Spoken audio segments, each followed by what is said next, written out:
जय हिंद। इस वीडियो में हम लोग नेहरू रिपोर्ट्स के बारे में समझेंगे कि नेहरू रिपोर्ट्स क्या है। देखिए, नेहरू रिपोर्ट्स जो है वो पंडित मोतीलाल नेहरू से संबंधित है, जो पंडित जवाहरलाल नेहरू के पिताजी थे। लेकिन स्टूडेंट अधिकांशतः ये समझ लेते हैं कि नेहरू रिपोर्ट्स जो है वो पंडित जवाहरलाल नेहरू से संबंधित है। हालांकि ऐसा नहीं है। नेहरू रिपोर्ट्स जो है वो पंडित मोतीलाल नेहरू से संबंधित है, जवाहरलाल नेहरू से संबंधित नहीं है। इनका घर जो था उत्तर प्रदेश के इलाहाबाद में था, जो आनंद भवन के नाम से भी इनका घर जाना जाता था। चलिए आज हम लोग इसी को समझते हैं कि नेहरू रिपोर्ट्स आखिर है क्या। लोग नेहरू रिपोर्ट्स को आखिर इस रिपोर्ट्स को लोग नेहरू रिपोर्ट्स क्यों कहते हैं। तो देखिए, इसका संबंध मोतीलाल नेहरू से था, जो पहले से ही बता रहे हैं।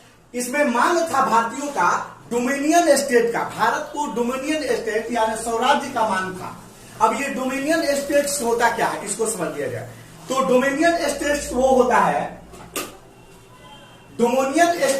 होता है जो आंतरिक रूप से भारतीयों के कब्जा में हो। जैसे प्रांत में भारतीयों का कब्जा हो और केंद्र में अंग्रेजों का कब्जा हो। ये भारतीय नेताओं का मांग था कि हमारा इंडिया हमारा देश जो है ये डोमिनियन स्टेट बने, यानी आंतरिक रूप से हम लोग शासन करें, लेकिन बाहरी रूप से, ऊपरी रूप से तुम करो। लेकिन इस पर भी अंग्रेज राजी नहीं हुआ करते थे।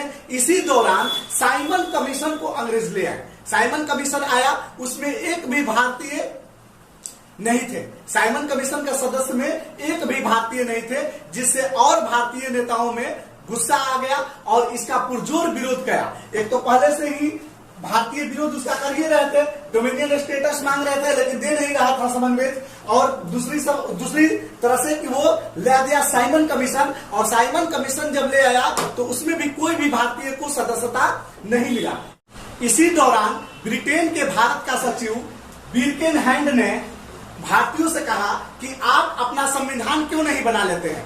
आप एक ऐसा संविधान बनाइए जिस पर सभी भारतीय राजी हो, और तब हम आपको डोमिनियन स्टेटस देने के लिए सोचेंगे। इस बात को भारतीय नेताओं ने चुनौती से स्वीकार किया और उन्होंने सर्वदलीय बैठक किया। सर्वदलीय का मतलब कि सभी दल जितने भी भारत के दल थे सब इकट्ठा हुए और बैठक किए। सभी धर्म के लोग, सभी जाति के लोग, सभी दल एक साथ मिल करके बैठक किए। वो बैठक 1928 ईस्वी में दिल्ली में हुआ था। फरवरी का महीना था, 1928 ईस्वी में दिल्ली में हुआ था। लेकिन ये इस बैठक में कोई खास परिणाम नहीं निकला, कोई खास रिजल्ट नहीं आया। उसके बाद फिर पुनः 2-3 महीना के बाद फिर दूसरा बैठक हुआ 19 मई 1928 ईस्वी को पुणे में। लेकिन कहीं कहीं किताब में मुंबई भी दे रहा है। मेरे किताब में मुंबई दे रहा था, कहीं कहीं किताब में पुणे भी दे रहा है। तो आप लोग इसको जरा देख लीजिएगा, दोनों जगह हुआ है। कहीं कहीं कोई किताब में पुणे दे रहा है, किसी किताब में मुंबई दे रहा है। तो इसीलिए हम दोनों को रख दिए हैं, पुणे में भी दिया है और मुंबई में भी दिया है। तो आप इसको देख लीजिएगा। दूसरा जो बैठक हुआ था 19 मई 1928 ईस्वी को पुणे में हुआ था या मुंबई में हुआ था, जिसमें अध्यक्ष जो थे पंडित मोतीलाल नेहरू को बनाया गया था। इसमें अध्यक्ष किसको बनाया गया था?